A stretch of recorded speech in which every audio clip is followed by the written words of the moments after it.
আজকে রুখে দাঁড়াতে দিবে না। আজকের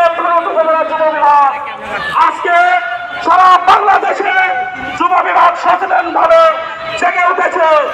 এখন আজকের এই যুব বিভাগের প্রোগ্রামে শুরুতে আজকের বক্তব্য রাখছেন বাংলাদেশ জামাত ইসলামী উপজেলা শাখার সম্মানিত নায়েব আমির ও সম্মানিত আমির মাওলানা আমিনুল ইসলাম।